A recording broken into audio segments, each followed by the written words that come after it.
경감록과 격암유록 예언서 속 정도령 2025년 한국에 나타날까요? 여러분, 예언을 믿으십니까?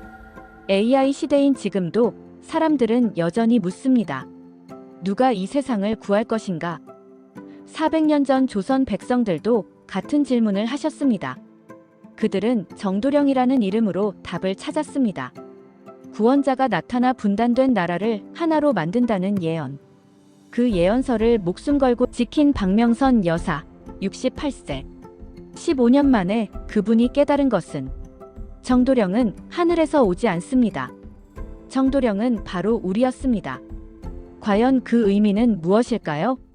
대한민국 국적을 가진 우린 모두 한 가족입니다. 지금 사시는 동네 또는 지역을 댓글로 남겨주세요. 좋아요, 구독 눌러주시면 더 좋은 영상을 만드는데 큰 힘이 됩니다. 제 이름은 박명선입니다. 가명입니다. 2010년 3월, 저는 얼어붙은 두만강을 건넜습니다. 그때 제 나이 53살. 주머니에는 손바닥만 한 필사본 한 권이 전부였습니다. 누렇게 바랜 한지에 붓글씨로 빼곡히 적힌 그 책. 할머니가 물려주신 격암유록의 일부였습니다. 명선아, 이 책은 우리 집안의 목숨이다. 조선이 망하던 날도, 전쟁이 나던 날도 이 책은 살아남았다. 내가 죽어도 이 책은 살려라. 할머니의 마지막 유언이었습니다. 저는 그 약속을 지켰습니다. 두만강 얼음 위에서 총소리가 들렸을 때도, 중국 공안에게 쫓길 때도 이 책만은 가슴에 품고 있었습니다. 왜 목숨보다 이 책을 지켰을까요? 그 답을 찾는데 15년이 걸렸습니다. 그리고 이제 저는 압니다. 그 책이 단순한 예언서가 아니라 절망 속에서 희망을 잃지 않으려 했던 우리 민족의 기도문이었다는 것을요. 이 글은 그 이야기입니다. 정도령이라는 이름으로 전해진 민족의 가장 오래된 기다림에 대한 이야기입니다.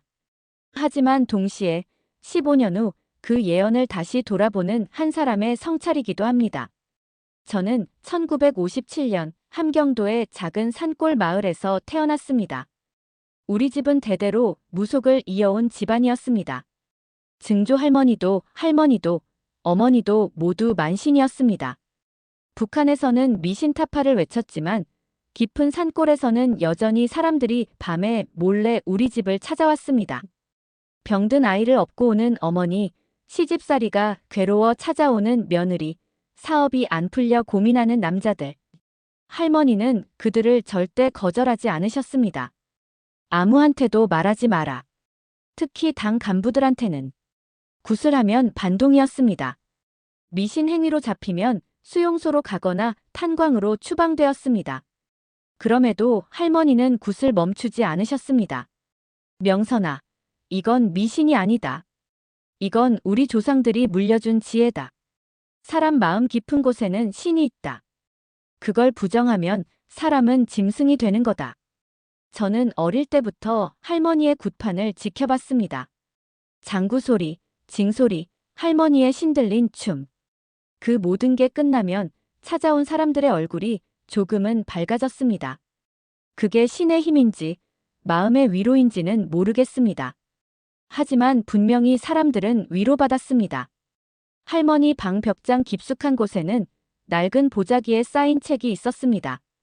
어릴 적 저는 몰래 그걸 꺼내보다가 크게 혼났습니다. 이건 내가 함부로 볼 게 아니다. 때가 되면 가르쳐 줄 테니 그 전까지는 손도 대지 마라. 평소 온화하신 할머니가 그때만큼은 무서우셨습니다. 저는 겁에 질려 울면서 용서를 빌었습니다. 그날 밤 할머니는 저를 무릎에 앉히고 조용히 말씀하셨습니다. 명선아, 이 책은 우리 집안이 대대로 지켜온 보물이자 저주다. 이 책을 가진 사람은 평생 숨어 살아야 한다. 조선시대에도, 일제시대에도, 지금도 마찬가지다. 왜요, 할머니? 이 책은 미래를 말하는 예언서다. 권력을 가진 자들은 이런 책을 제일 무서워한다. 왕조가 바뀐다. 세상이 뒤집힌다는 이야기를 하니까. 저는 그제야 조금 이해가 갔습니다. 북한에서는 수령님 말씀 외에 다른 미래를 말하는 건 모두 금지였으니까요. 그 중에서도 가장 중요한 부분이 있다. 격암유록이라는 책인데 우리 집안이 조선시대부터 필사해서 지켜온 거다. 내 증조 할머니가 그 윗대 할머니가 몇백 년을 이어서 베껴 적으며 지켜왔어. 무슨 내용인데요? 할머니는 창밖을 바라보셨습니다. 캄캄한 산골 밤하늘에 별들이 총총했습니다. 정도령에 대한 예언이다. 정씨 성을 가진 도인이 나타나서 망한 나라를 다시 세운다는 예언이지. 조선 말기부터 우리 민족은 이 예언을 믿고 기다렸다. 그럼 지금도 기다리는 거예요? 그렇지. 할머니도 기다린다. 이 분단된 땅이 다시 하나 되는 날을, 굶주림이 사라지는 날을. 저는 그날 밤 처음으로 기다림이라는 감정을 배웠습니다. 제가 20살이 되던 해 할머니는 저를 만신으로 키우기로 결정하셨습니다. 어머니는 일찍 돌아가셨고 집안의 대를 이을 사람은 저뿐이었습니다. 그날부터 저는 낮에는 농장에서 일하고 밤에는 할머니에게 무속의 길을 배웠습니다. 그리고 6개월이 지난 어느 날 밤 할머니는 드디어 그 책을 꺼내셨습니다. 손바닥만 한 크기의 책이었습니다. 한지를 접어서 실로 묶은 선장본. 표지조차 없었습니다. 할머니는 촛불을 켜고 책을 조심스럽게 펼치셨습니다. 잘 들어라. 이 책은 원본은 아니지만 우리 집안이 대대로 베껴 적은 거다. 한 글자라도 틀리면 안 된다고 해서 정확하게 필사해왔어. 책은 한문으로 적혀 있었습니다. 할머니는 첫 장을 가리키며 읽으셨습니다. 천붕지척 임망시 하늘이 무너지고 땅이 갈라지며 사람이 죽어나갈 때 정도령 출세, 정도령이 세상에 나온다. 백두산아, 백두산 아래서 남북상봉통일시 남북이 만나 통일될 때로다. 저는 온몸에 소름이 돋았습니다. 할머니, 이게 지금 우리 이야기 아니에요? 할머니는 고개를 끄덕이셨습니다. 그래, 명선아. 몇백 년 전에 쓰인 글인데 지금 우리 모습 같지? 하지만 중요한 건 그게 아니야. 그럼 뭐가 중요한데요? 정도령이 나타난다는 희망이지. 이 고통을 끝낼 사람이 반드시 온다는 믿음이야. 그 믿음이 없었다면 우리 조상들은 진즉에 절망했을 거다. 할머니의 눈에는 눈물이 고여 있었습니다. 할머니는 그 사람을 보지 못하고 죽을 거다. 어쩌면 너도 못 볼지 몰라. 하지만 이 예언은, 아니, 이 희망은 대대로 전해져야 한다. 그날 밤 저는 할머니와 함께 촛불 아래서 그 책을 처음부터 끝까지 읽었습니다. 그건 단순한 책 읽기가 아니었습니다. 수백 년의 기다림을, 수백 년의 믿음을 한 사람에게서 다음 사람에게로 넘기는 의식이었습니다. 1990년대 중반 북한에 대기근이 왔습니다. 이른바 고난의 행군 시기였습니다. 길거리에는 쓰러진 사람들이 있었고 우리 마을에도 죽음이 찾아왔습니다. 그때 사람들은 다시 할머니를 찾아왔습니다. 밤에 몰래 남모르게. 선생님, 제발 좀 한번 봐주십시오. 어디 가면 먹을 게 있을까요? 선생님, 두만강을 건너면 살 수 있을까요? 할머니는 그들을 위해 굿을 했습니다. 하지만 신도 답을 주지 못했습니다. 아니, 어쩌면 답은 정해져 있었는지도 모릅니다. 떠나라. 하지만 할머니는 그 말을 차마 할 수 없으셨습니다. 1998년 겨울, 할머니는 돌아가셨습니다. 굶어서가 아니었습니다. 그냥 마음이 먼저 떠나신 겁니다. 너무 많은 죽음을 보고 너무 많은 절망을 마주한 할머니의 마음이. 돌아가시기 전날 밤 할머니는 저를 부르셨습니다. 명선아, 이제 그 책은 내 거다. 잘 간수해라. 네, 할머니. 그리고 명선아, 이 땅을 떠나라. 남쪽으로 가거라. 할머니, 무슨 말씀이세요? 정도령이. 어디에 있는지는 모르겠다. 어쩌면 없을지도 모르지. 하지만 그 희망만큼은 남쪽으로 가야 한다. 너는 그 희망을 전하는 사람이 되어라. 할머니, 약속해라. 반드시 남쪽으로 간다고. 저는 울면서 고개를 끄덕였습니다. 그게 할머니의 마지막 말씀이었습니다. 할머니가 돌아가신 후 저는 12년을 준비했습니다. 탈북을 준비하는 12년이었습니다. 남편과 딸에게는 말하지 않았습니다. 그들을 위험에 빠뜨릴 수 없었습니다. 저는 장마당에서 물건을 팔며 조금씩 돈을 모았습니다. 중국 브로커들과 접선하며 정보를 모았습니다. 그리고 2010년 3월 드디어 그날이 왔습니다. 두만강이 얼어붙은 추운 밤, 저는 집을 나섰습니다. 주머니에는 그 책 한 권뿐이었습니다. 가슴에는 할머니의 유언이, 그리고 정도령에 대한, 아니, 희망에 대한 믿음이 있었습니다. 2010년 8월, 저는 마침내 대한민국 땅을 밟았습니다.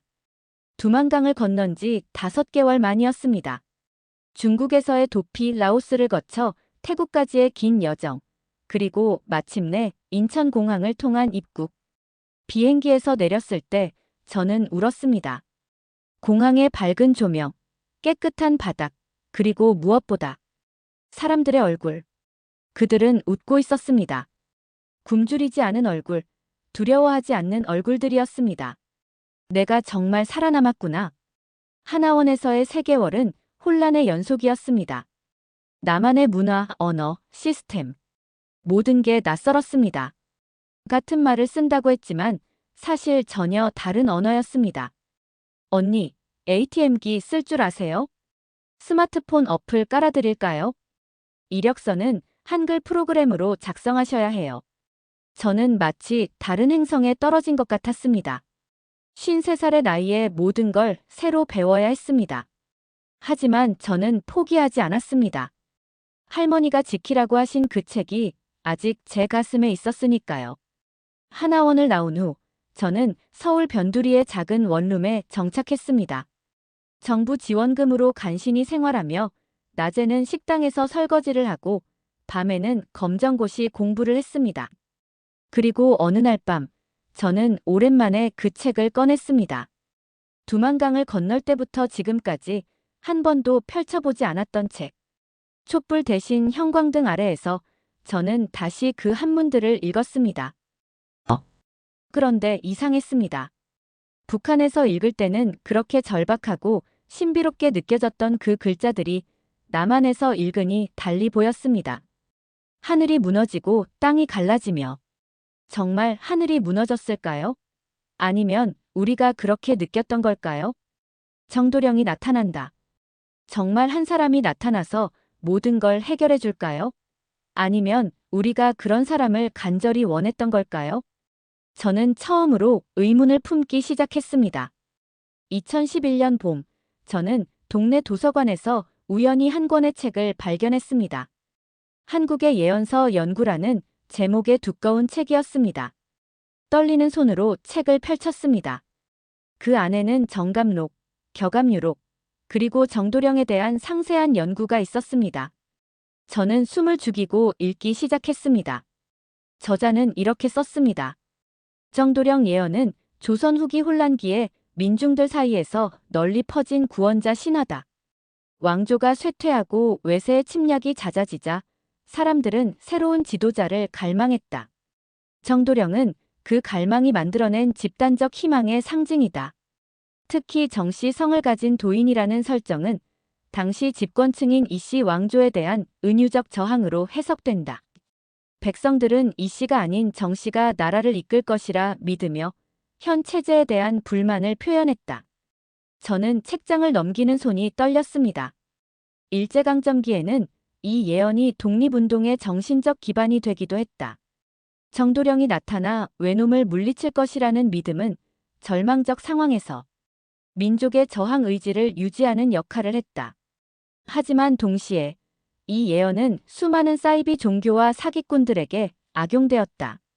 스스로를 정도령이라 칭하는 자들이 나타나 사람들을 현혹했고 재산을 갈취하거나 집단을 이끌고 집단 자살을 하는 등의 비극이 반복되었다. 저는 책을 덮었습니다. 가슴이 무너지는 것 같았습니다. 그럼 할머니가 지키신 건 뭐였을까? 제가 목숨 걸고 지켜온 건 뭐였을까? 그날 밤 저는 잠을 이룰 수 없었습니다. 원룸 천장을 바라보며 지난 53년의 삶이 주마등처럼 지나갔습니다. 할머니의 굿판, 북한에서의 굶주림, 두만강의 얼음, 그리고 이 낯선 남쪽 땅. 그 모든 여정의 중심에 있던 그 책. 그 예언. 저는 뭘 믿었던 걸까? 정말 정도령이 나타날 거라고 믿었을까? 아니면 그냥 믿고 싶었던 걸까? 며칠 동안 저는 방 안에만 있었습니다. 식당 일도 나가지 않았습니다. 그냥 앉아서 그 책을 보고 도서관에서 빌린 책을 보고 또 생각하고 그 반복이었습니다. 그러던 어느 날 문득 깨달았습니다. 어쩌면 둘 다 맞는 말일지도 몰라. 예언은 거짓일 수 있습니다. 미래를 정확히 예측한 게 아니라 그냥 사람들의 바람을 적어놓은 것일 수 있습니다. 정도령이라는 구체적인 사람이 나타나지 않을 수도 있습니다. 하지만 동시에 그 예언은 진짜였습니다. 수백 년 동안 수많은 사람들이 그 예언을 믿으며 절망하지 않았으니까요. 할머니가 그 예언 덕분에 고난의 행군 시기에도 굿을 계속하며 사람들을 위로했으니까요. 제가 그 예언 덕분에 두만강을 건널 용기를 얻었으니까요. 예언은 미래를 맞추는 게 중요한 게 아니구나. 예언은 현재를 견디게 하는 거구나. 2012년 여름, 저는 서울 종로의 한 작은 서점에서 일하게 되었습니다. 오래된 책들을 다루는 헌책방이었는데 주인 할아버지는 한학을 공부하신 분이었습니다. 어느 날 저는 용기를 내어 그 책을 할아버지에게 보여드렸습니다. 할아버지, 이 책 좀 봐주실 수 있으세요? 할아버지는 안경을 쓰고 책을 자세히 들여다보셨습니다. 한참을 살펴보시더니 놀란 표정으로 저를 쳐다보셨습니다. 이거 어디서 구했나? 집안 대대로 내려온 겁니다. 이건 귀한 거야. 격암유록의 필사본인데 아주 오래된 것 같아. 글씨체를 보니 최소 200년은 된 듯한데. 박씨, 이거 박물관에 기증하면 문화재 지정받을 수도 있어. 아니요, 그럴 순 없습니다. 이건 제가 끝까지 지켜야 하는 겁니다. 할아버지는 고개를 끄덕이셨습니다. 그 마음 이해해. 집안의 역사가 담긴 거니까. 그런데 박씨, 이 예언을 믿나? 저는 잠시 망설이다가 대답했습니다. 예전에는 믿었습니다. 아니, 믿어야만 했습니다. 그 믿음이 없었다면 살아남지 못했을 겁니다.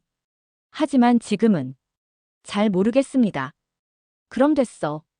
네. 예언은 원래 그런 거야. 100% 믿어서도 안 되고 100% 무시해서도 안 되지. 예언은 과거 사람들이 미래에 보내는 편지 같은 거야. 우리는 이런 고통을 겪었고 이런 희망을 품었다는 메시지지. 그걸 어떻게 받아들이는가는 지금 사는 우리의 몫이고. 할아버지의 말씀은 제 마음에 깊이 울렸습니다. 2025년, 지금 저는 68살입니다. 탈북한 지 15년이 되었습니다.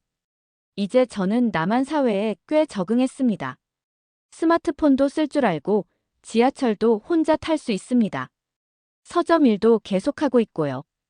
그 책은 여전히 제 곁에 있습니다. 하지만 이제 저는 그 책을 다르게 봅니다. 그건 미래를 예언하는 마법의 책이 아닙니다. 그건 우리 조상들이, 할머니가, 그리고 제가 살아온 시간의 기록입니다. 정도령은 오지 않았습니다. 적어도 할머니가 기대하셨던 그런 모습으로는요. 하지만 어쩌면 정도령은 이미 와 있는지도 모릅니다. 북한을 탈출해서 남한에 정착한 3만 명의 탈북민들, 민주화를 위해 싸운 사람들, 분단의 아픔을 치유하려는 모든 사람들. 우리 모두가 조금씩 정도령일지도 모릅니다. 이 글을 쓰는 이유는 두 가지입니다. 첫째, 할머니의 유언을 지키기 위해서입니다. 남쪽으로 가서 그 희망을 전하라고 하셨으니까요. 둘째, 여러분께 말씀드리고 싶어서입니다. 예언에 속지 마십시오. 하지만 동시에 예언이 담고 있는 우리 민족의 아픔과 희망을 잊지도 마십시오. 정도령은 하늘에서 뚝 떨어지는 구원자가 아닙니다. 정도령은 우리 안에 있는 변화의 의지, 더 나은 세상을 만들려는 노력입니다. 그것이 제가 15년 동안 깨달은 것입니다.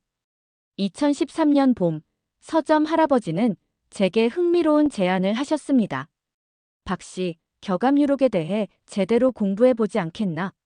내가 아는 교수님이 한 분 계시는데 한국 예언서 전문가야. 소개해드릴까? 저는 망설였습니다. 제 책을 다른 사람에게 보여주는 게 두려웠습니다. 하지만 동시에 저는 알고 싶었습니다. 이 예언이 대체 어디서 시작되었는지, 왜 우리 민족은 이토록 오랫동안 정도령을 기다렸는지 해보겠습니다. 일주일 후, 저는 서울대학교 국문과 김성훈 교수님을 만났습니다. 60대 중반의 온화한 인상의 교수님은 제 책을 보자마자 눈이 휘둥그레졌습니다. 이건 정말 놀라운 자료입니다. 박 씨, 이 필사본이 언제부터 집안에 있었는지 아십니까? 할머니 말씀으로는 증조 할머니, 그 윗대 할머니, 조선시대부터라고 하셨습니다. 교수님은 한참 동안 책을 들여다보시더니 조심스럽게 말씀하셨습니다. 이 글씨체와 한지의 상태를 보면 19세기 중후반 것으로 추정됩니다. 어쩌면 그보다 더 오래되었을 수도 있고요. 박 씨, 이건 학술적으로 매우 귀중한 자료입니다. 교수님, 저는 학술적 가치보다 이 예언이 대체 뭔지 알고 싶습니다. 왜 우리 조상들은 이걸 믿었을까요? 교수님은 잠시 생각하시더니 천천히 이야기를 시작하셨습니다. 격암유록은 남사고라는 사람이 썼다고 전해집니다. 남사고는 조선 중기 1500년대 사람이에요. 명종 때 관직에 있었던 실존 인물이죠. 하지만 실제로 그가 이 예언서를 썼는지는 확실하지 않습니다. 교수님은 노트북을 켜서 자료를 보여주셨습니다. 남사고는 지리학, 풍수학, 천문학에 능통했던 사람입니다. 특히 산경표라는 지리서를 만든 것으로 유명하죠. 하지만 격암유록은 그가 죽은 후 한참 뒤에 나타났어요. 18세기, 19세기에 걸쳐서 여러 버전이 나왔습니다. 그럼 가짜라는 말씀이신가요? 가짜라기보다는 집단 창작에 가깝습니다. 조선 후기는 굉장히 혼란한 시대였어요. 임진왜란, 병자호란을 거치며 왕조의 권위가 무너졌고 세도 정치로 백성들의 삶은 피폐해졌죠. 그때 민중들 사이에서 세상이 바뀔 것이라는 소문이 퍼지기 시작했어요. 교수님은 자료를 넘기며 계속 설명하셨습니다. 특히 정감록이라는 예언서가 먼저 유행했습니다. 이씨 왕조가 끝나고 정씨가 새 나라를 세운다는 내용이었죠. 조선 조정은 이 책을 금서로 지정했습니다. 이 책이 반란을 부추길 수 있다고 봤거든요. 그럼 격암유록은요? 격암유록은 정감록보다 더 구체적이고 더 종교적입니다. 정감록이 정치적 예언이라면 격암유록은 종말론적 예언에 가깝죠. 천지가 개벽하고 새로운 세상이 온다. 그때 정도령이 나타난다는 시기예요. 저는 고개를 끄덕였습니다. 할머니가 읽어주시던 구절들이 떠올랐습니다. 교수님, 그럼 백성들은 왜 이걸 믿었을까요? 단순한 희망만으로. 교수님은 잠시 창밖을 바라보셨습니다. 박 씨, 역사를 공부하면서 제가 깨달은 게 하나 있습니다. 사람들은 현실이 너무 고통스러울 때 두 가지 중 하나를 선택해요. 혁명을 하거나 예언을 믿거나. 혁명과 예언이요? 네. 혁명은 지금 당장 세상을 바꾸는 겁니다. 무기를 들고 권력에 맞서는 거죠. 하지만 혁명은 위험합니다.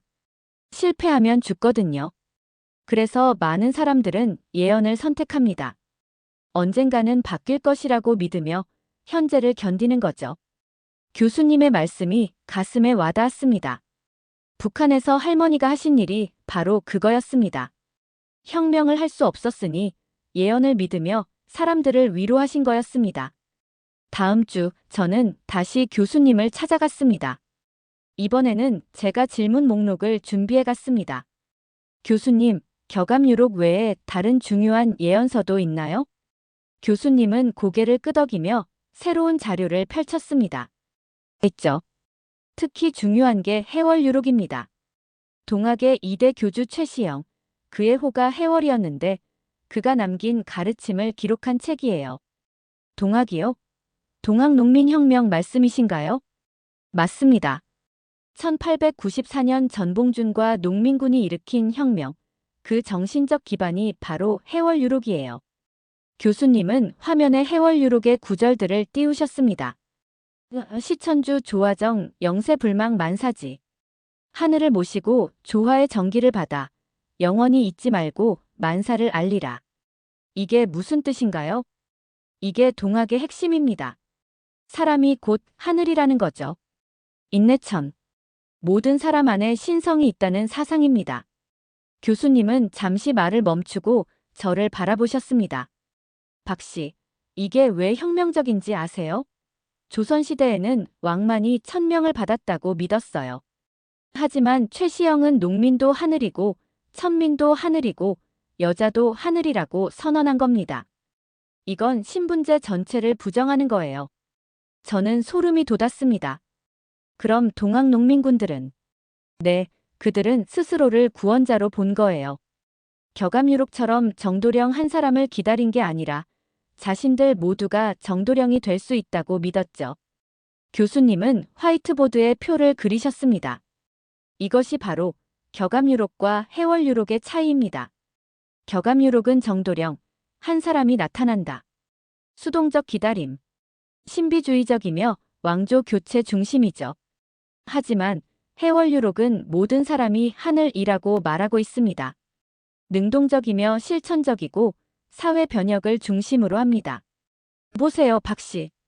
둘 다 새로운 세상을 말하지만 접근 방식이 완전히 다릅니다. 격암유록은 누가 와서 구원해 줄 것이고 해월유록은 우리가 스스로 구원하자는 거예요. 그럼 어느 게 맞는 건가요?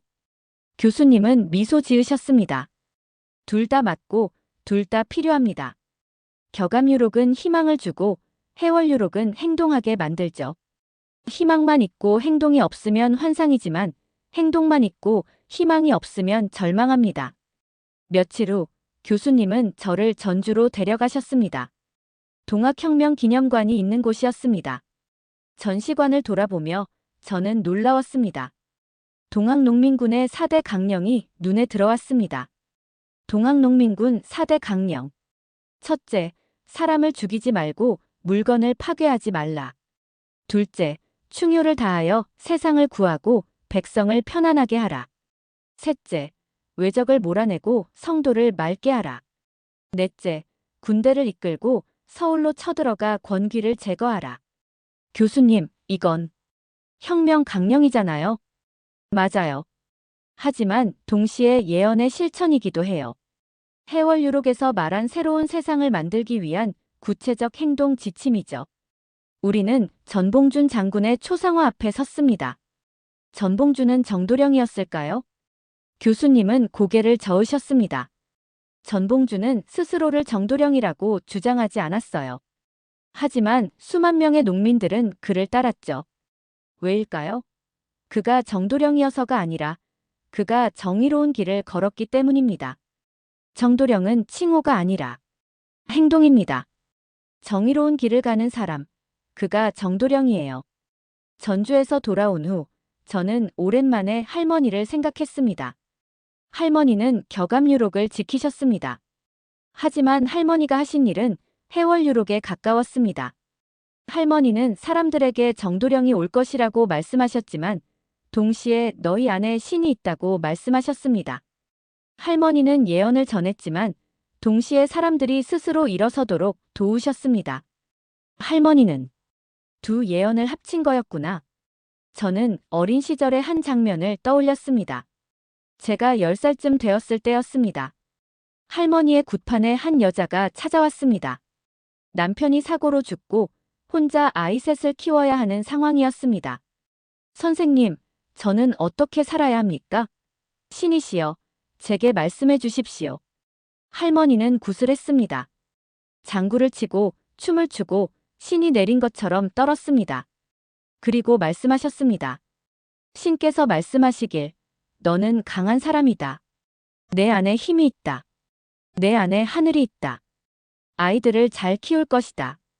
10년 후에는 웃을 날이 올 것이다. 그 여자는 울면서 돌아갔습니다. 하지만 얼굴에는 희망이 있었습니다. 굿이 끝난 후 저는 할머니께 여쭤봤습니다.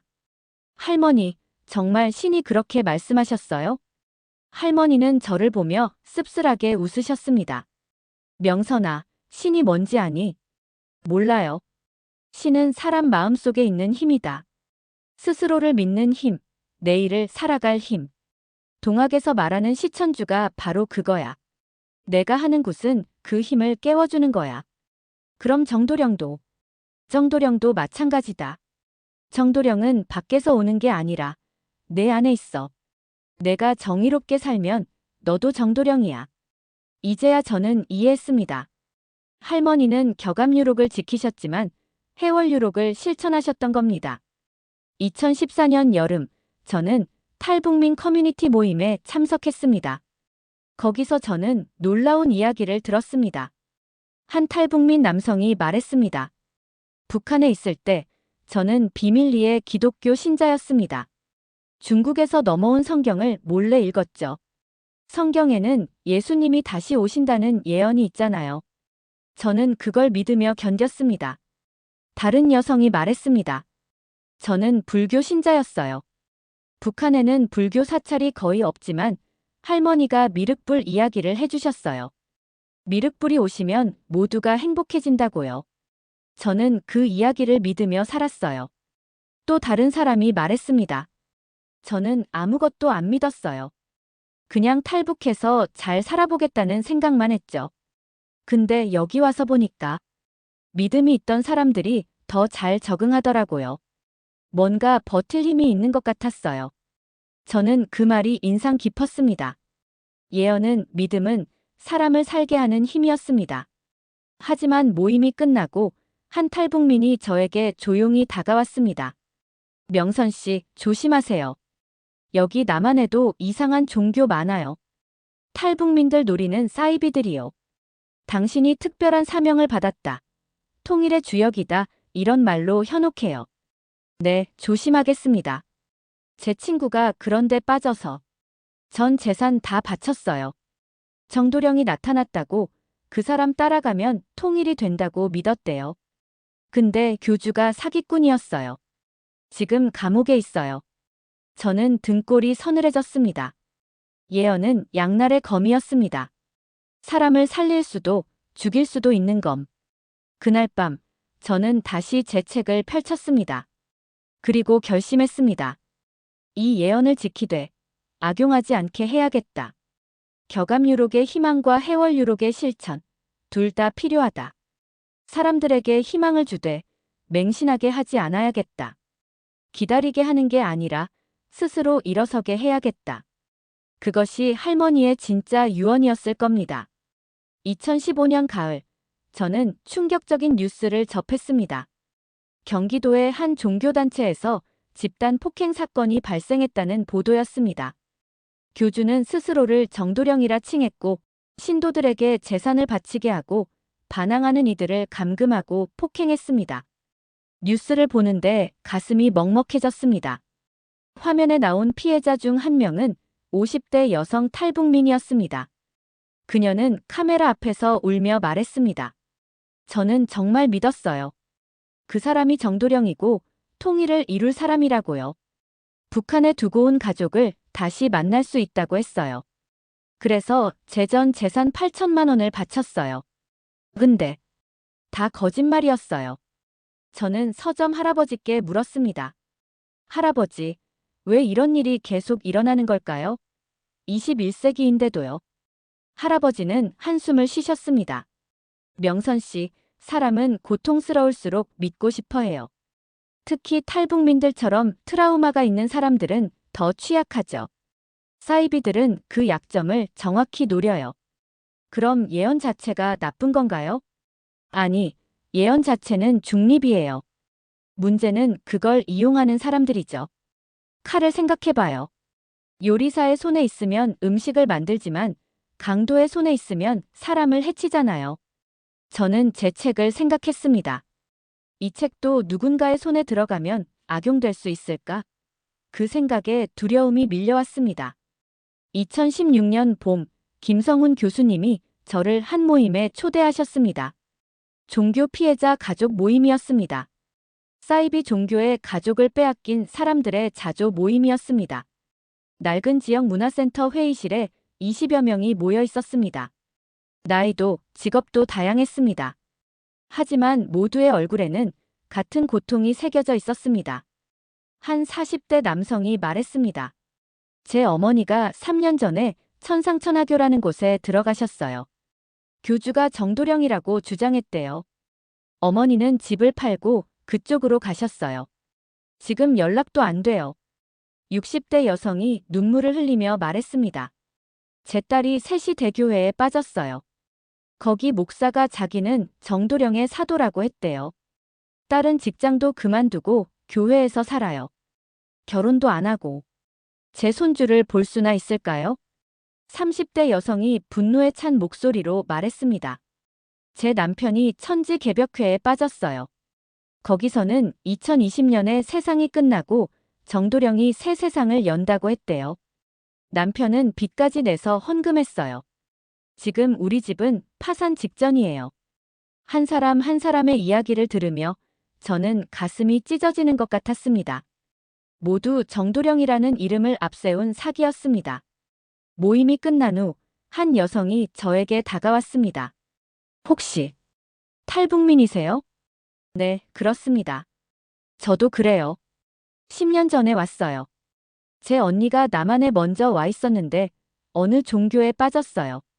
거기서 북한이 곧 망하고 정도령이 통일을 이룬다고 가르쳤대요. 언니는 그걸 믿고 전 재산을 바쳤어요. 지금은요? 언니는 3년 전에 스스로 목숨을 끊었어요. 돈도 다 날리고 정도령도 안 나타나고 통일도 안 되니까 절망했던 거죠. 저는 할 말을 잃었습니다. 그 여성은 제 손을 꼭 잡으며 말했습니다. 언니를 구하지 못한 게 제 평생 한입니다. 부디 다른 분들은 속지 않으셨으면 좋겠어요. 그날 밤 저는 잠을 이룰 수 없었습니다. 머릿속이 복잡했습니다. 할머니가 지킨 예언과 사이비들이 악용하는 예언이 뭐가 다를까? 둘 다 정도령을 말합니다. 둘 다 새로운 세상을 약속합니다. 그럼 경계는 어디에 있을까요? 다음 날 저는 김 교수님을 찾아갔습니다. 교수님, 어떻게 하면 진짜와 가짜를 구분할 수 있을까요? 교수님은 잠시 생각하시더니 화이트보드에 표를 그리셨습니다. 명선 씨, 보세요. 핵심은 자율성입니다. 건강한 신앙은 사람을 자유롭게 하지만 사이비는 사람을 노예로 만들어요. 그럼 할머니가 지킨 예언은 어느 쪽인가요? 할머니는 그 예언을 어떻게 사용하셨나요? 저는 기억을 더듬었습니다. 할머니는 사람들에게 희망을 주셨어요. 하지만 돈을 요구하지 않으셨어요. 오히려 가난한 사람들은 공짜로 굿을 해주셨죠. 그리고 저한테도 스스로 생각하라고 하셨어요. 교수님은 미소 지으셨습니다. 그럼 할머니는 건강하게 예언을 사용하신 거예요. 할머니는 예언을 도구로 사람들을 지배하려 하지 않으셨어요. 오히려 사람들이 스스로 일어서도록 도우신 거죠. 2017년 세상은 급격히 변하고 있었습니다. 알파고가 이세돌을 이긴 지 1년이 지났고 인공지능에 대한 이야기가 넘쳐났습니다. 서점에 한 젊은 손님이 찾아왔습니다. 20대 후반쯤 되어 보이는 남성이었습니다. 혹시 격암유록 있나요? 네, 있습니다. 여기 이 책인데요. 그는 책을 펼쳐보더니 신기한 표정을 지었습니다. 우와, 진짜 신기하네요. 이게 몇백 년 전에 쓰인 거라고요? 네, 조선시대부터 전해진 예언서입니다. 저는 AI 연구자인데요. 요즘 AI로 미래를 예측하는 연구를 해요. 그런데 옛날 사람들도 미래를 예측하려 했다는 게 흥미롭네요. 저는 그의 말에 관심이 생겼습니다. AI로 미래를 예측한다고요? 네. 빅데이터를 분석해서 패턴을 찾고 그걸 바탕으로 미래를 예측하죠. 주식시장, 날씨, 범죄율, 심지어 개인의 행동까지도요. 그럼 그것도 일종의 예언 아닌가요? 그는 잠시 생각하더니 고개를 끄덕였습니다. 맞네요. 생각해보니 그렇네요. AI 예측도 예언이네요. 과학적 예언. 그날 저는 새로운 깨달음을 얻었습니다. 예언은 사라지지 않았습니다. 형태만 바뀌었을 뿐이었습니다. 옛날에는 무당이나 예언자가 했던 일을 지금은 AI가 하고 있었습니다. 2018년 저는 유튜브를 배우기 시작했습니다. 서점의 젊은 알바생이 가르쳐줬습니다. 그리고 충격을 받았습니다. 정도령을 검색하니 수백 개의 영상이 나왔습니다. 2025년 정도령이 나타난다. 북한 붕괴와 정도령의 관계. 나는 정도령이다. 진실의 증언 정도령 예언. AI가 분석하다. 저는 하나씩 영상을 봤습니다. 그중 일부는 진지한 역사 연구였습니다. 하지만 대부분은 선정적이거나 사이비 종교 홍보이거나 아니면 그냥 조회수를 위한 낚시였습니다.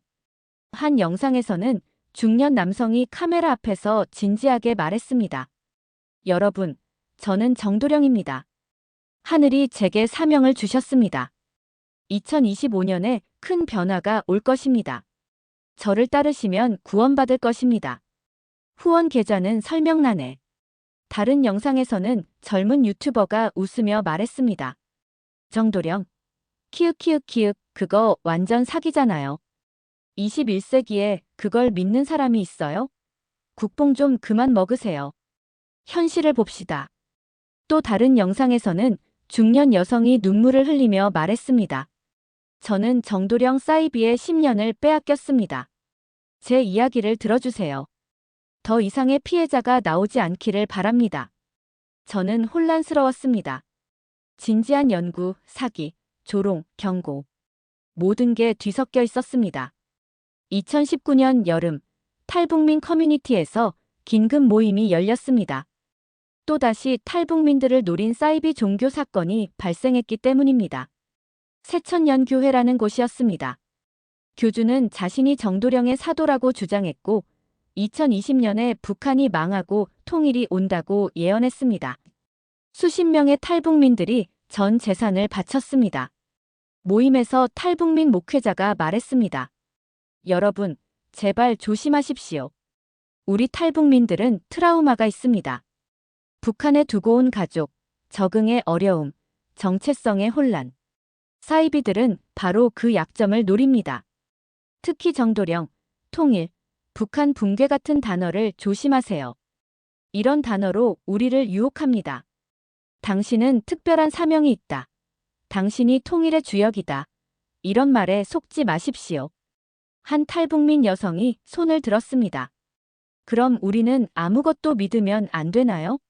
희망도 가지면 안 되나요? 목회자는 부드럽게 대답했습니다. 희망을 가지세요. 하지만 맹신하지 마세요.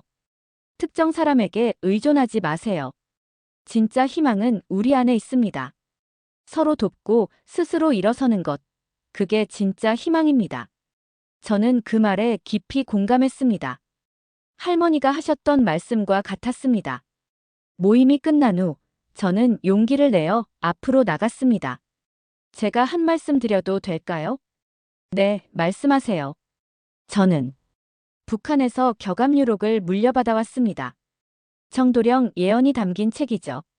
사람들이 웅성거렸습니다. 처음에는 저도 정말 정도령이 나타날 거라고 믿었습니다. 그 믿음으로 두만강을 건넜어요. 하지만 남한에 와서 깨달았습니다. 정도령은 특정한 한 사람이 아니라는 것을요. 정도령은 우리 모두입니다. 고통 속에서도 포기하지 않고 서로를 돕고 더 나은 세상을 만들려는 모든 사람이 정도령입니다. 우리가 바로 우리 자신의 구원자입니다. 잠시 침묵이 흘렀습니다. 그리고 한 사람이 박수를 쳤습니다. 그러자 다른 사람들도 따라 박수를 쳤습니다. 그날 저는 비로소 제 사명을 이해했습니다. 저는 예언을 전파하는 사람이 아니었습니다. 저는 예언의 진짜 의미를, 희망의 진짜 힘을 전하는 사람이었습니다. 2020년이 왔습니다. 많은 사이비 종교들이 이 해를 심판의 해, 통일의 해로 예언했습니다. 하지만 오히려 코로나19가 세상을 덮쳤습니다. 새천년 교회 신도들은 충격에 빠졌습니다. 북한은 망하지 않았고 통일도 오지 않았고 정도령도 나타나지 않았습니다. 일부는 교회를 떠났지만 일부는 더욱 광신적으로 변했습니다. 예언이 조금 늦춰진 것뿐이다. 2025년에 진짜로 올 것이다. 저는 그 모습을 보며 안타까웠습니다. 예언에 집착하는 순간 현실을 보지 못하게 됩니다. 정작 지금 여기 우리가 해야 할 일을 놓치게 됩니다. 김 교수님이 말씀하셨습니다. 명선 씨, 보세요. 예언이 빗나가는 게 오히려 다행입니다. 그래야 사람들이 깨어나니까요. 예언은 믿음의 대상이 아니라 성찰의 도구여야 합니다. 저는 고개를 끄덕였습니다. 그리고 제 책을 다시 펼쳤습니다. 이제는 다른 눈으로 읽혔습니다. 이 예언은 미래를 정확히 예측하려는 게 아니었습니다. 이건 소원이었습니다. 고통받는 백성들의 간절한 소원. 제발 이 고통이 끝나기를, 새로운 세상이 오기를. 그 소원은 빗나가지 않았습니다. 왜냐하면 그 소원이 사람들을 움직였고 역사를 만들었으니까요.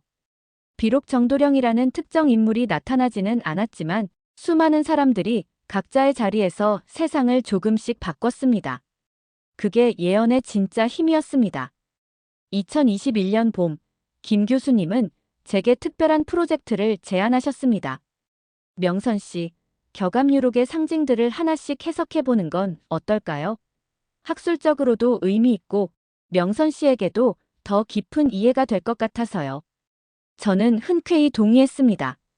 우리는 매주 한 번씩 만나 책의 구절들을 하나씩 뜯어보기 시작했습니다. 첫 번째로 다룬 것은 백두산 하철마였습니다. 교수님이 물으셨습니다. 명선 씨는 이 쇠로 된 말이 뭐라고 생각하세요? 할머니는 탱크나 기차라고 하셨어요. 쇠로 만든 말처럼 생겼다고요. 맞아요. 많은 사람들이 그렇게 해석했죠. 특히 한국 전쟁 때 북한군의 탱크를 보고 철마의 예언이 실현됐다고 믿은 사람들이 있었어요. 교수님은 자료를 펼치셨습니다. 하지만 더 흥미로운 건 이 철마 상징이 시대마다 다르게 해석됐다는 겁니다. 19세기 말에는 증기기관차를 철마라고 불렀어요. 일제강점기에는 탱크, 전쟁 이후에는 무기체계 전반, 2000년대에는 어떤 사람들이 인터넷과 통신 기술을 철마라고 해석하기도 했죠. 그럼 정답은 뭔가요? 교수님은 미소 지으셨습니다. 정답은 없어요. 아니, 모두 정답이에요. 예언의 상징은 유동적입니다. 시대마다 사람들은 자기 시대의 가장 강력한 기술을 철마로 해석해요. 그게 예언이 살아남는 방법입니다. 저는 고개를 끄덕였습니다. 그럼 지금 시대의 철마는 뭘까요? 글쎄요. AI, 드론, 로봇, 아니면 SNS 같은 정보 기술. 명선 씨가 생각하기에는요? 저는 잠시 생각했습니다. 저는 철마가 구체적인 기술이 아니라 세상을 바꾸는 힘이라고 생각합니다.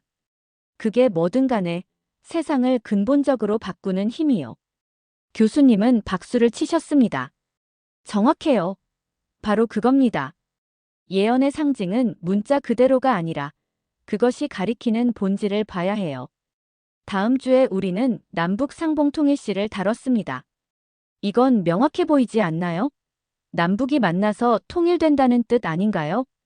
교수님은 고개를 가로저으셨습니다. 표면적으로는 그렇죠.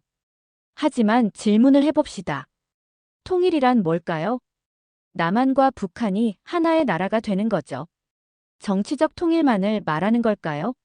아니면 더 넓은 의미의 통일일까요? 저는 생각에 잠겼습니다. 교수님이 계속 말씀하셨습니다. 명선 씨, 지금 남한 사회를 보세요. 보수와 진보가 극단적으로 대립하고 세대 간 갈등이 심각하고 지역 갈등도 여전하죠. 이것도 일종의 분단이 아닐까요?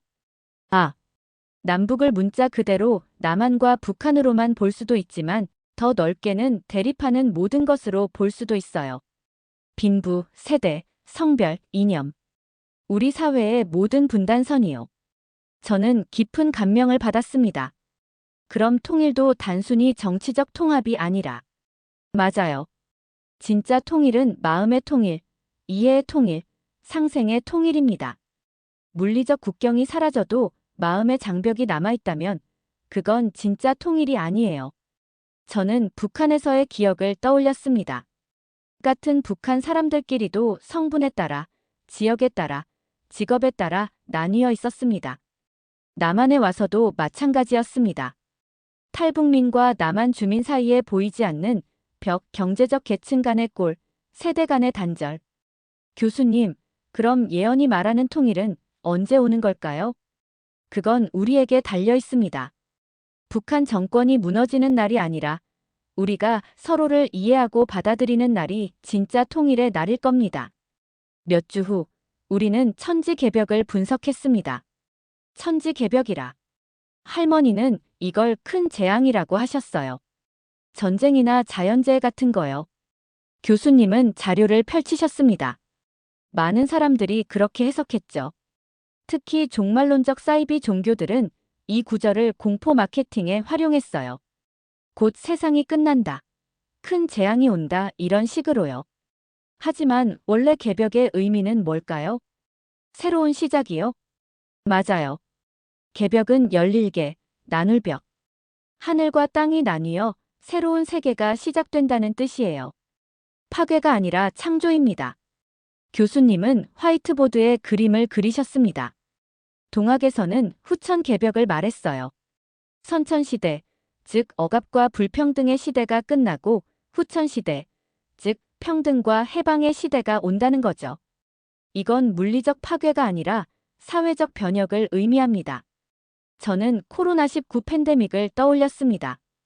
교수님, 그럼 코로나19도 일종의 개벽이라고 볼 수 있을까요? 흥미로운 해석이네요. 어떤 의미에서요? 코로나 이후 세상이 완전히 바뀌었잖아요. 일하는 방식, 만나는 방식, 생각하는 방식. 모든 게 달라졌어요. 옛날 세상은 끝나고 새로운 세상이 시작된 거죠. 교수님은 박수를 치셨습니다. 정확해요.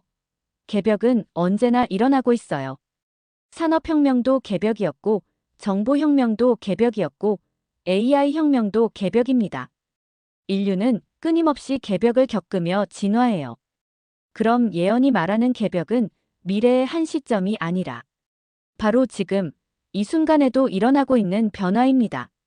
우리가 인식하느냐 못하느냐의 차이일 뿐이죠. 어느 날, 저는 교수님께 오랫동안 궁금했던 질문을 했습니다.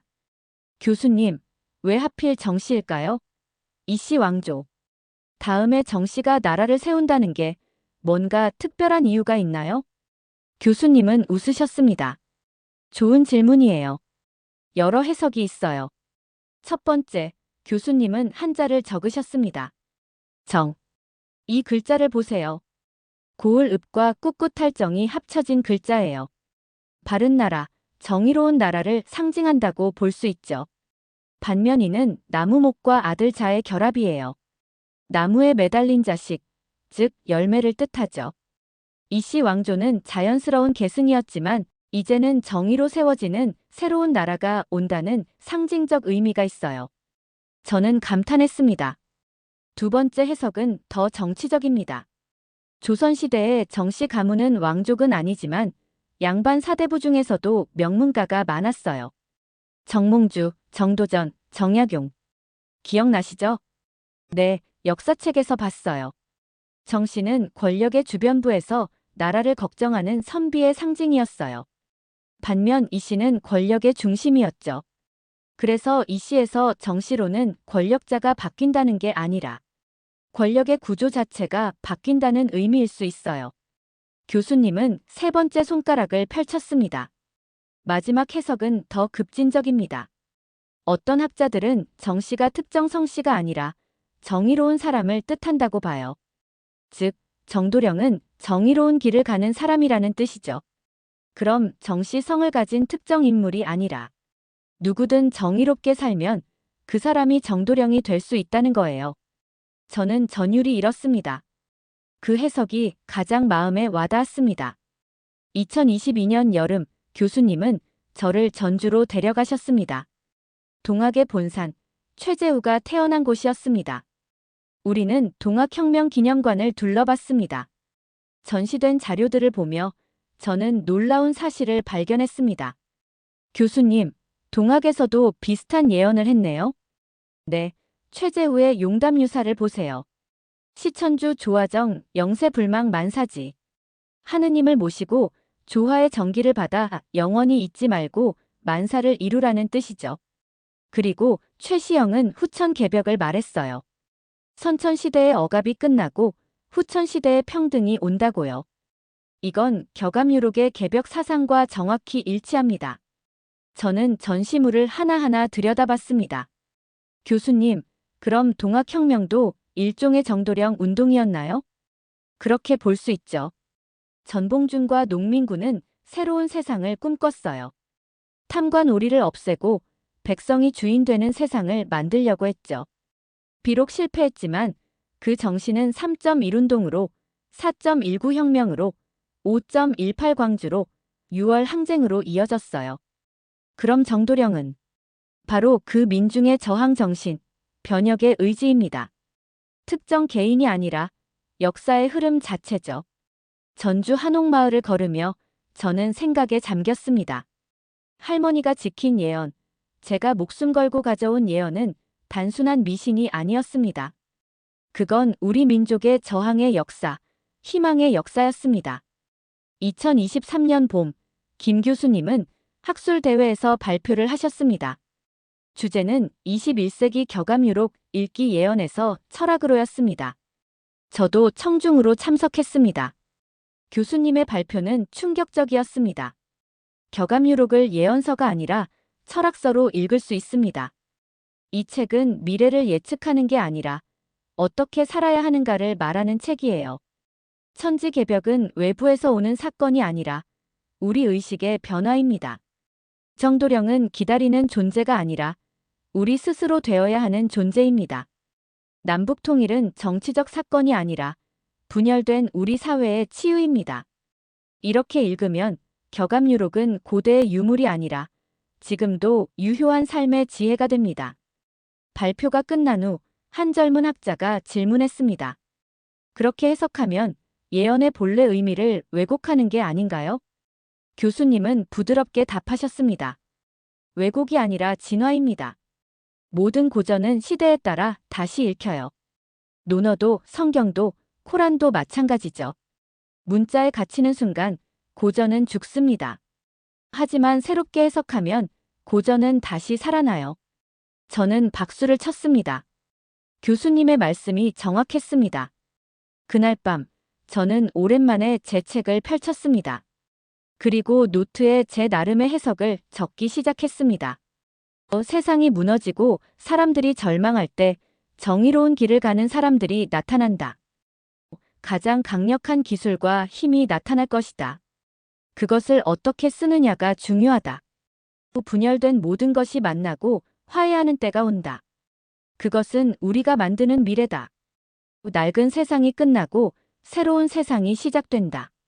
그 개벽은 매 순간 일어난다. 굽이굽이 어려운 길이지만 결국 원을 이룬다. 역사는 나선형으로 진보한다. 저는 펜을 내려놓고 창밖을 바라봤습니다. 서울의 야경이 반짝이고 있었습니다. 북한에서는 상상도 못했던 풍경이었습니다. 할머니, 제가 드디어 이해한 것 같아요. 이 예언은 미래를 예측하는 게 아니라 우리에게 물어보는 거였어요. 너는 어떻게 살 것인가? 너는 무엇을 선택할 것인가? 이 예언은 답이 아니라 질문이었던 거예요. 제 눈에 눈물이 고였습니다. 하지만 슬픔의 눈물이 아니었습니다. 깨달음의 눈물이었습니다. 2023년 가을, 저는 김 교수님의 추천으로 세계 예언 비교 연구 국제 세미나에 참석했습니다. 서울대학교에서 열린 이 세미나에는 전 세계의 예언 연구자들이 모였습니다. 첫날 기조연설은 미국에서 온 종교학자 데이비드 존슨 교수였습니다. 예언은 인류 보편적 현상입니다. 고대 수메르부터 현대까지 모든 문명은 예언을 남겼습니다. 왜일까요? 인간은 불확실성을 견디지 못하기 때문입니다. 미래를 알고 싶고 고통이 끝날 거라는 확신을 원합니다. 그는 화면에 여러 예언들을 띄웠습니다. 첫 번째, 16세기 프랑스의 노스트라다무스 예언. 두 번째, 고대 중남미 마야 문명의 2012년 예언. 세 번째, 북미 원주민 호피족의 예언. 네 번째, 1917년 포르투갈에서 나타난 파티마의 세 가지 비밀. 그리고 다섯 번째, 우리나라 조선시대의 정감록과 격암유록. 시대도 다르고 문화도 전혀 다른 이 예언들. 하지만 놀랍게도 모두 비슷한 구조를 가지고 있었습니다. 저는 메모를 하며 집중해서 들었습니다. 둘째 날, 흥미로운 발표가 있었습니다. 프랑스에서 온 신학자 장 피에르 박사의 발표였습니다. 서양의 여러 예언서에 동방에서 빛이 온다는 구절이 반복됩니다. 노스트라다무스도 에드가 케이시도 심지어 성경의 요한계시록에도 해 돋는 곳에 대한 언급이 있습니다. 그는 자료를 보여주었습니다. 20세기 초 서구 신비주의자들 사이에서 동방의 빛은 아시아, 특히 한국을 가리킨다는 해석이 퍼졌습니다. 왜 한국일까요? 첫째, 한국은 극동, 즉 가장 동쪽에 위치합니다. 둘째, 일제강점기와 한국전쟁이라는 극심한 고통을 겪었습니다. 예언은 언제나 고통받는 땅에 주목하죠. 셋째, 한국의 급속한 발전이 서구인들에게 신비롭게 보였습니다. 저는 손을 들었습니다. 질문 있습니다. 그럼 서양 예언과 한국의 정도령 예언이 연결된다는 말씀인가요? 장 박사는 고개를 끄덕였습니다. 연결되었다기보다는 서로 다른 문화권에서 비슷한 꿈을 꿨다고 봐야죠. 서양은 동방에 희망을 투사했고 동양은 정도령의 희망을 투사했습니다. 인간의 희망은 비슷한 형태를 띱니다. 세미나 마지막 날, 이스라엘에서 온 심리학자 사라 레비 박사가 충격적인 발표를 했습니다. 저는 메시아 콤플렉스를 연구합니다. 스스로를 메시아, 구원자, 선택받은 자라고 믿는 심리 상태죠. 역사상 수많은 사람들이 이 콤플렉스에 빠졌습니다. 그들 중 일부는 위대한 지도자가 되었고, 일부는 폭군이 되었고, 일부는 사이비 교주가 되었습니다. 그녀는 사례들을 보여주었습니다. 예수를 자칭한 수백 명의 사람들, 마흐디를 자칭한 이슬람 지도자들, 그리고 정도령을 자칭한 한국의 종교 지도자들. 메시아 콤플렉스의 위험은 두 가지입니다. 첫째, 본인이 전능하다고 착각합니다. 둘째, 추종자들이 비판적 사고를 잃습니다. 하지만 흥미로운 건 우리 모두가 작은 메시아 콤플렉스를 가지고 있다는 겁니다. 나는 특별하다. 나는 의미 있는 일을 할 것이다라는 믿음 말이죠. 이게 건강한 수준이면 자존감이지만 과도하면 병이 됩니다. 세미나가 끝난 후 저는 사라 박사와 개인적으로 이야기를 나눴습니다. 박사님, 그럼 정도령을 기다리는 것도 일종의 콤플렉스인가요? 기다리는 것 자체는 문제가 아닙니다. 문제는 맹목적으로 특정 인물에게 모든 걸 맡기는 거죠. 건강한 태도는 우리 모두가 변화의 주체라고 생각하는 겁니다. 그게 바로 제가 깨달은 거예요. 사라 박사는 제 손을 잡았습니다. 명선 씨, 당신은 이미 답을 알고 있었네요. 당신의 이야기를 많은 사람들에게 들려주세요. 그게 진짜 예언을 전하는 방법입니다. 세미나 후 교수님과 차를 마시며 이야기를 나눴습니다. 교수님, 한국의 메시아니즘이 다른 나라와 다른 점이 있나요? 있죠. 한국은 집단 메시아니즘이 강합니다. 집단 메시아니즘이요? 네. 서양의 메시아는 개인입니다. 예수, 마호메트, 붓다. 모두 한 사람이죠. 하지만 한국의 정도령 예언을 보면 때로는 한 사람이지만 때로는 집단입니다. 민중, 백성, 결의 전체가 구원의 주체가 되는 거죠. 동학혁명이 그랬어요. 전봉준 혼자가 아니라 수만 명의 농민이 함께 일어났죠. 3.1운동도 4.19도 6월 항쟁도 마찬가지였어요. 한국의 역사는 우리가 메시아라는 집단적 각성의 역사입니다. 저는 전율이 잃었습니다. 그럼 정도령은? 정도령은 한 사람이 아니라 우리입니다. 변화를 원하는 모든 사람, 정의를 실천하는 모든 사람이 정도령이에요. 2024년 봄, 저는 서울대학교 평생교육원에서 예언과 심리학 강좌를 수강했습니다. 강사는 정신과 의사인 이진수 박사였습니다. 예언은 심리학적으로 희망의 앵커링 역할을 합니다. 사람들은 막연한 희망보다는 구체적인 예언을 더 믿고 싶어 해요. 언젠가 좋아질 거야 보다는 2025년의 변화가 온다가 더 위안이 되는 거죠. 이 박사는 뇌과학 자료를 보여주었습니다. 예언을 들을 때 우리 뇌의 보상 회로가 활성화됩니다. 도파민이 분비되죠. 실제로 좋은 일이 일어나지 않아도 예언을 듣는 것만으로도 기분이 좋아집니다. 이게 예언의 힘이자 위험입니다. 힘인 이유는 절망 속에서 사람들을 지탱해주니까요. 위험인 이유는 중독될 수 있으니까요. 예언 중독자들은 현실을 외면하고 계속 새로운 예언을 찾아다닙니다.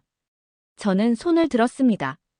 박사님, 그럼 어떻게 하면 예언의 긍정적 측면만 활용할 수 있을까요? 좋은 질문입니다. 3가지 원칙이 있습니다. 첫째, 예언을 목표가 아닌 방향으로 받아들이세요. 2025년의 통일이 아니라 언젠가 통일을 향해 나아가자로요. 둘째, 예언에 수동적이지 말고 능동적이 되세요. 기다리지 말고 만드세요. 셋째, 예언이 빗나가도 좌절하지 마세요. 방향이 맞다면 시기가 틀려도 괜찮습니다. 강의가 끝난 후 저는 제 노트에 적었습니다. 예언은 지도가 아니라 나침반이다. 2024년 여름 탈북민 커뮤니티에서 특별 토론회가 열렸습니다. 주제는 우리가 상상하는 통일이었습니다. 한 젊은 탈북민이 말했습니다. 저는 더 이상 흡수 통일을 꿈꾸지 않습니다. 남한이 북한을 먹는 것도 북한이 남한을 먹는 것도 아닌 진짜 함께 만드는 통일을 상상합니다. 다른 중년 탈북민이 말했습니다. 통일이 꼭 하나의 정부여야 할까요? EU처럼 국경은 열리되 각자의 정체성을 유지하는 것도 통일 아닐까요? 한 남한 출신 참가자가 말했습니다. 저는 마음의 통일을 먼저 이루고 싶습니다. 탈북민을 북한 사람이 아니라 같은 한국 사람으로 보는 것, 그게 진짜 통일의 시작 아닐까요? 토론이 끝난 후 사회자가 저에게 발언을 요청했습니다. 명선 씨, 격암유록을 가지고 오신 분으로서 통일에 대해 어떻게 생각하시나요? 저는 잠시 생각한 후 말했습니다. 예전에는 예언서가 말하는 통일이 정치적 통합이라고 믿었습니다. 하지만 지금은 다르게 생각합니다. 진짜 통일은 서로를 이해하는 것, 서로의 아픔을 공감하는 것, 서로를 존중하는 것입니다. 북한에 있을 때 저는 남한을 몰랐습니다. 남한에 와서도 한동안은 남한 사람들이 저를 이해해주지 않는다고 생각했습니다. 하지만 시간이 지나며 깨달았어요. 서로 몰랐던 거죠. 진짜 통일은 김정은 정권이 무너지는 날이 아닙니다. 남북한 사람들이 그리고 남한 안에 서로 다른 사람들이 진심으로 대화하고 이해하는 날입니다. 그게 예언이 말하는 남북상봉의 진짜 의미라고 생각합니다. 박수가 터져 나왔습니다. 저는 눈물을 흘렸습니다. 2024년 가을, 세계는 또다시 불안했습니다. 기후위기, 전쟁, 경제 불안, 팬데믹의 후유증. 사람들은 다시 예언을 찾기 시작했습니다. 유튜브에는 종말론 영상이 넘쳐났습니다. 2025년 대재앙, 제3차 세계대전 예언, 경제 붕괴의 징조. 김 교수님이 걱정스럽게 말씀하셨습니다. 명선 씨, 보세요. 사람들이 또 예언에 매달리고 있어요. 불안할수록 예언이 득세합니다. 어떻게 해야 할까요? 우리가 목소리를 내야 해요. 예언을 맹신하지 말라고 하지만 예언이 주는 희망은 소중하다고 그 균형을 알려야 해요. 저는 결심했습니다. 제 이야기를 더 많은 사람들에게 들려줘야겠다고. 2025년 1월 1일, 저는 남산에 올랐습니다. 서울타워 아래에서 새해 일출을 보기 위해서였습니다. 수많은 사람들이 모여 있었습니다. 젊은 커플, 가족 단위, 혼자 온 노인들. 모두 새해의 첫 해를 보기 위해 추운 새벽을 견디고 있었습니다. 해가 떠올랐습니다. 사람들이 함성을 지르고 손을 흔들고 소원을 빌었습니다. 저도 두 손을 모았습니다. 할머니, 저는 드디어 이해했어요. 예언은 미래를 보는 게 아니라 현재를 사는 방법이에요. 할머니가 지켜주신 희망을 저는 이제 다른 사람들에게 나눌 수 있어요.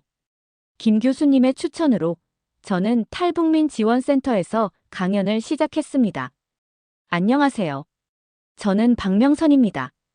2010년에 탈북한 평범한 사람입니다. 하지만 평범하지 않은 것 하나를 가지고 왔습니다. 바로 격암유록이라는 예언서죠. 청중들이 웅성거렸습니다. 처음에는 이 예언이 미래를 정확히 알려준다고 믿었습니다. 정도령이 나타나고 통일이 오고 새로운 세상이 시작된다고요. 하지만 15년을 살며 깨달았습니다. 예언은 미래를 예측하는 게 아니라 우리에게 질문을 던지는 거라는 걸요. 너는 어떻게 살 것인가? 너는 어떤 세상을 만들 것인가? 너는 누구의 희망이 될 것인가? 이 질문들이 예언의 진짜 의미입니다. 강연 후 한 20대 탈북민 여성이 다가왔습니다. 선생님, 저는 북한에 엄마를 두고 왔어요. 언제 다시 만날 수 있을까요? 통일은 정말 올까요? 저는 그녀의 손을 잡았습니다. 통일이 언제 올지는 아무도 모릅니다. 하지만 분명한 건 우리가 포기하지 않는 한그날은 반드시 옵니다. 어쩌면 우리 세대가 아닐 수도 있어요. 하지만 우리가 만드는 작은 변화들이 모여서 언젠가 큰 변화가 될 거예요. 그녀는 울먹이며 고개를 끄덕였습니다. 2025년 3월 한 출판사에서 연락이 왔습니다. 명선 씨의 이야기를 책으로 만들고 싶습니다. 정도령, 분단을 넘어온 예언이라는 제목으로요. 저는 망설였습니다. 제 이야기가 책이 될 만한가요? 물론입니다. 탈북민의 이야기, 예언서를 지킨 이야기, 그리고 무엇보다 예언을 맹신해서 지혜로 바꾼 이야기. 이건 많은 사람들에게 필요한 이야기예요. 김 교수님도 권하셨습니다. 명선 씨 하세요. 이건 단순히 당신의 이야기가 아닙니다. 우리 시대 모든 사람들의 이야기예요. 불안한 미래 앞에서 어떻게 희망을 잃지 않을 것인가, 그 이야기죠. 저는 동의했습니다. 그리고 6개월 동안 원고를 썼습니다. 2025년 6월, 제 강연 소식을 듣고 한 종교단체에서 협박 전화가 왔습니다. 당신이 우리 교주를 비방하고 있다더군요. 교주님이 진짜 정도령이십니다. 당신은 거짓 예언을 전파하는 사탄입니다. 저는 두렵지 않았습니다. 저는 아무도 비방하지 않았습니다. 다만 사람들에게 비판적으로 생각하라고 말했을 뿐입니다. 스스로를 정도령이라 주장하는 사람을 무조건 믿지 말라고요. 당신은 대가를 치를 것입니다. 전화는 끊어졌습니다. 저는 바로 경찰에 신고했습니다. 며칠 후 그 종교단체에 대한 수사가 시작되었습니다. 신도들을 감금하고 폭행하고 재산을 갈취한 혐의였습니다. 제 증언도 수사에 도움이 되었습니다. 한 달 후 교주가 구속되었습니다. 뉴스에서 그 모습을 보며 저는 안도했습니다. 하지만 동시에 슬펐습니다. 또 한 사람이 예언을 악용했고 또 수십 명이 피해를 입었다는 사실이. 2025년 8월 놀라운 일이 일어났습니다. 통일부에서 저를 초청한 겁니다. 명선 씨, 통일 교육 강사로 활동해 주실 수 있을까요? 특히 탈북민과 남한 주민 간 이해 증진 프로그램에서요. 저는 기쁘게 수락했습니다. 첫 강연은 서울의 한 고등학교였습니다. 학생들 앞에서 저는 제 이야기를 들려줬습니다. 여러분, 통일을 어떻게 생각하나요? 한 학생이 손을 들었습니다. 솔직히 잘 모르겠어요. 저한테는 너무 먼 이야기 같아요. 맞아요. 여러분 세대에게는 그럴 수 있죠. 하지만 제가 묻고 싶은 건 다른 겁니다. 여러분은 다른 사람을 이해하려고 노력하나요? 생각이 다른 사람과 대화하나요? 편견을 깨려고 하나요? 학생들이 조용해졌습니다. 통일은 남북한이 하나가 되는 것만이 아닙니다. 진짜 통일은 서로 다른 사람들이 이해하고 존중하며 함께 사는 겁니다. 그게 교실에서든 사회에서든 한반도에서든 마찬가지예요. 여러분 한 명 한 명이 일상에서 작은 통일을 실천할 때 큰 통일도 가까워집니다. 강연이 끝난 후 많은 학생들이 질문을 했습니다. 그들의 눈에는 호기심과 진지함이 있었습니다. 2025년 10월 국립민속박물관에서 연락이 왔습니다. 명선 씨가 가지고 계신 격암유록 필사본을 전시하고 싶습니다. 한국인의 희망과 예언 특별전의 핵심 전시물로요. 저는 오랫동안 고민했습니다. 할머니가 목숨처럼 지키라고 하신 책을 남에게 맡긴다는 게 두려웠습니다. 하지만 김 교수님이 말씀하셨습니다. 명선 씨, 할머니가 이 책을 남쪽으로 보낸 이유가 뭘까요? 숨기라고 하신 게 아니라 나누라고 하신 거 아닐까요? 저는 고개를 끄덕였습니다. 교수님 말씀이 맞았습니다. 전시 개막식 날, 저는 유리 케이스 안에 제 책을 바라봤습니다. 조명을 받아 빛나는 누런 한지, 세월의 흔적이 묻은 붓글씨. 옆에는 설명문이 있었습니다. 이 필사본은 북한에서 탈북민 박명선 씨가 가져온 것으로 격암유록의 일부로 추정됩니다. 19세기 중후반에 필사된 것으로 보이며 한 가문이 대대로 지켜온 것으로 전해집니다. 이 책은 단순한 예언서가 아니라 고난의 시대를 살았던 우리 민족의 희망의 기록입니다. 저는 눈물을 흘렸습니다. 할머니, 드디어 이 책이 빛을 보게 되었어요. 이제 많은 사람들이 할머니의 희망을, 우리 조상들의 꿈을 볼 수 있어요. 2025년 10월, 저는 지금 이 글을 쓰고 있습니다. 박물관 전시가 열린 지 얼마 되지 않았습니다. 할머니의 책이 유리 케이스 속에서 빛나고 있습니다. 매일 수십 명의 사람들이 그 책을 보러 옵니다. 어떤 이들은 고개를 끄덕이고, 어떤 이들은 사진을 찍고, 어떤 이들은 눈물을 흘립니다. 저는 25년간의 여정을 정리하며 앞으로를 생각합니다. 앞으로 어떤 일들이 펼쳐질까요? 많은 사이비 종교들이 예언했던 대변역의 해가 저물어갈 것입니다. 정도령은 나타나지 않을 것입니다. 북한은 여전히 존재할 것이고 통일도 오지 않을 것입니다. 세상은 여전히 불완전할 것입니다. 하지만 작은 변화들은 계속될 것입니다. 탈북민 지원 프로그램이 조금씩 확대될 것이고 이산 가족 상봉이 조금씩 재개될 것이고 학교에서 통일 교육이 조금씩 강화될 것입니다. 그리고 무엇보다 사람들이 예언을 다르게 보기 시작할 것입니다. 제 이야기를 담은 책이 나올지도 모릅니다. 정도령, 분단을 넘어온 예언이라는 제목으로요. 베스트셀러가 되지는 않겠지만 필요한 사람들에게는 닿을 것입니다. 그리고 누군가는 이렇게 말할 것입니다. 이 이야기를 읽고 깨달았습니다. 우리는 구원자를 기다릴 게 아니라 스스로 구원자가 되어야 한다는 것을요. 중국에 있는 제 딸을 만날 수 있을지도 모릅니다. 탈북 후 10수년 만에 상봉이 될 것입니다. 딸은 결혼해서 아이를 낳았을 것입니다. 제 손주를 만날 수 있을 것입니다. 공항에서 우리는 한참을 울 것입니다. 딸은 물을 것입니다. 엄마, 그 책 때문에 저와 아빠를 버린 거예요? 제 가슴은 찢어질 것입니다. 하지만 손주가 제 무릎에 앉으며 물을 것입니다. 할머니, 그 책에 뭐가 써 있어요? 저는 손주를 안고 말할 것입니다. 희망이 써 있단다. 아주 오래전 사람들이 꿈꾼 희망. 희망이 뭐예요? 좋은 세상이 올 거라고 믿는 마음이야. 그리고 딸은 조용히 말할 것입니다. 엄마, 이해는 안 가지만 언젠가는 용서할 수 있을 것 같아요. 그 책, 저도 언젠가 보고 싶어요. 증조 할머니가 지킨 것, 엄마가 목숨 걸고 지킨 것, 그게 뭔지 알고 싶어요. 저는 청년들을 만날 것입니다. 대학교에서, 시민 강좌에서, 때로는 우연한 자리에서. 그들은 물을 것입니다. 선생님, 솔직히 저희 세대는 미래가 암울해요. 취업도 안 되고, 집값은 너무 비싸고, 기후위기는 심각하고. 예언이고 뭐고 그냥 막막해요. 저는 이렇게 대답할 것입니다. 너희 세대가 가장 힘들다는 거 압니다. 어쩌면 우리 세대보다 더 힘들지도 모릅니다. 하지만 제가 배운 게 있어요. 예언은 미래가 저절로 좋아진다고 말하지 않습니다. 예언은 너희가 만들어야 한다고 말합니다.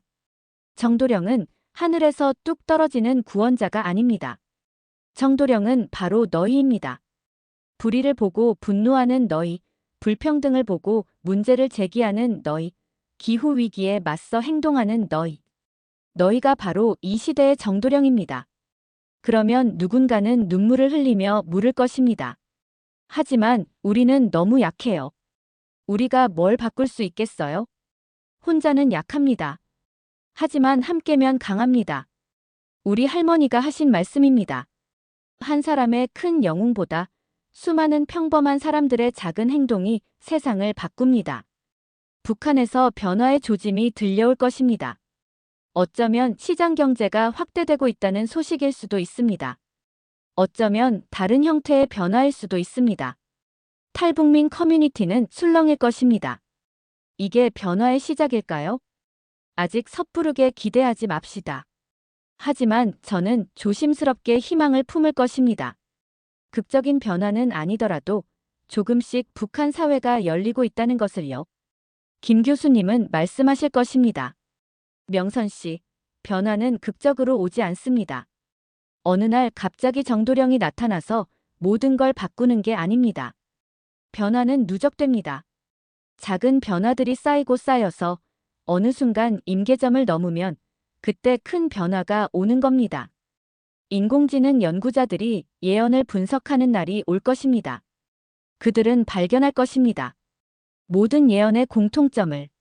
첫째, 모든 예언은 현재의 고통을 반영한다. 둘째, 모든 예언은 변화를 약속한다. 셋째, 모든 예언은 행동을 요구한다. AI는 말할 것입니다. 정도령이 나타난다는 예언의 진짜 의미는 정의로운 사람들이 행동할 때 변화가 온다입니다. 하지만 연구자는 고개를 저을 것입니다. AI는 패턴을 분석하지만 희망을 줄 수는 없습니다. 예언의 힘은 정확성이 아니라 영감입니다. 사람들에게 할 수 있다는 믿음을 주는 것, 그게 예언의 본질이고 그건 인간만이 할 수 있는 일입니다. 언젠가 제가 70살이 되는 날, 저는 혼자 남산에 오를 것입니다. 탈북한 지 20년이 되는 해에 서울의 야경을 바라보며 저는 생각할 것입니다. 내가 품고 온 예언은 실현되었을까? 정도령은 나타나지 않았을 것입니다. 적어도 한 명의 영웅으로는요. 하지만 수많은 정도령들이 있을 것입니다.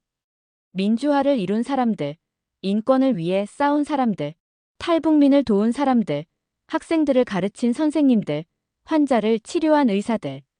모두가 작은 정도령일 것입니다. 통일은 오지 않았을 것입니다. 하지만 분단은 조금씩 낮아지고 있을 것입니다. 이산가족 상봉, 경제협력, 문화교류. 물리적 국경은 여전하지만 마음의 장벽은 낮아지고 있을 것입니다. 천지개벽은 일어나지 않았을 것입니다. 세상은 하루아침에 바뀌지 않을 것입니다. 하지만 끊임없이 변하고 있을 것입니다. 기술, 문화, 가치관, 모든 것이 진화하고 있을 것입니다. 그래, 예언은 맞았어. 다만 우리가 예언을 잘못 읽었을 뿐이지. 예언은 미래를 정확히 예측하는 게 아닙니다. 예언은 방향을 가리키는 것입니다. 이쪽으로 가라. 정의를 향해, 평화를 향해, 사랑을 향해. 언젠가 국립극장 같은 큰 무대에 설 수 있다면 1000명이 넘는 청중 앞에서 이렇게 말하고 싶습니다. 안녕하십니까?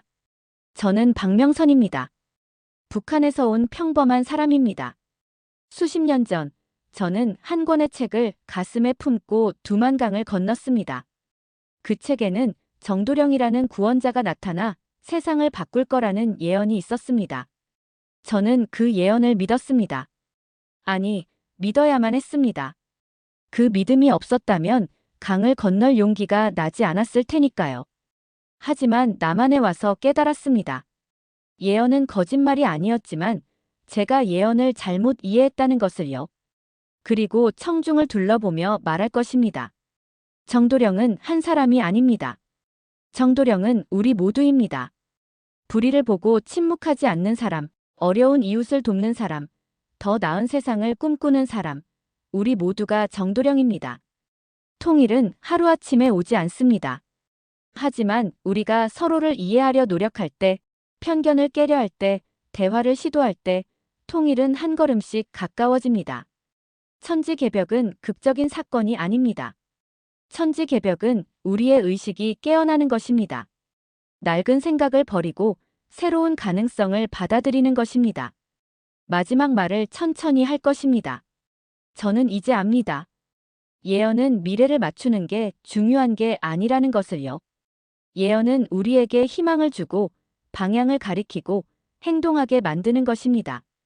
할머니가 지켜주신 예언, 제가 목숨 걸고 가져온 예언은 이제 여러분의 것입니다. 이 예언을 어떻게 해석하고 어떻게 실천할지는 여러분에게 달려 있습니다. 부디 예언에 속지 마십시오. 하지만 예언이 주는 희망은 소중히 간직하십시오. 그리고 기억하십시오. 여러분 한 명 한 명이 이 시대의 정도령입니다. 언젠가 다시 박물관을 찾았을 때 유리 케이스 앞에 한 여학생이 서 있기를 바랍니다. 열심히 설명문을 읽고 있기를요. 제가 옆에 서서 함께 책을 바라보면 그 학생이 물을 것입니다. 이 책이 정말 북한에서 온 거예요? 그럼요. 제가 가져왔어요. 할머니는 진짜로 정도령이 나타날 거라고 믿으세요? 저는 이렇게 대답할 것입니다. 나타날 거라고는 안 믿어요. 하지만 이미 나타났다고 믿어요. 네. 너 같은 학생들이 있잖아.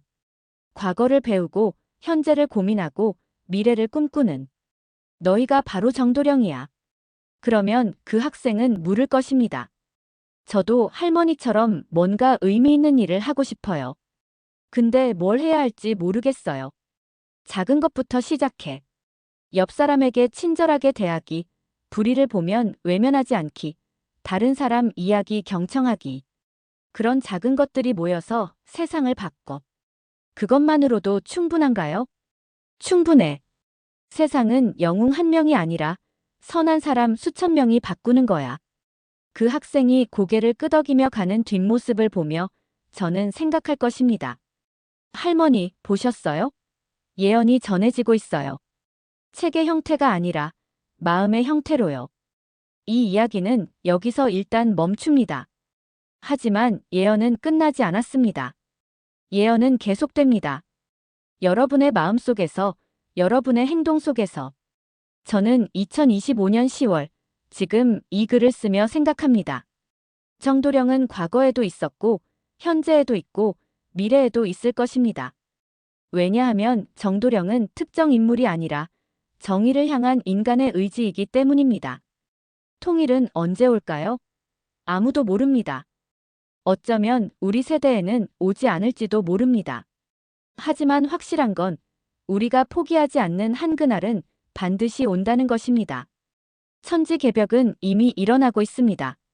매일 매순간 누군가가 깨어나고 누군가가 행동하고 세상이 조금씩 변하고 있습니다. 이 글을 읽는 여러분에게 묻고 싶습니다. 당신은 어떤 예언을 품고 살고 계십니까? 당신은 어떤 희망으로 오늘을 견디고 계십니까? 당신은 어떤 세상을 만들고 싶으십니까? 그 답이 무엇이든 당신은 이미 정도령입니다.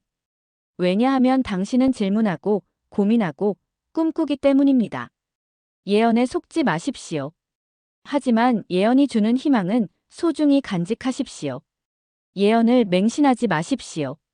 하지만 예언이 가리키는 방향을 기억하십시오. 정의를 향해, 평화를 향해, 사랑을 향해. 우리 모두가 함께 걸어갈 때 예언은 현실이 됩니다. 감사합니다.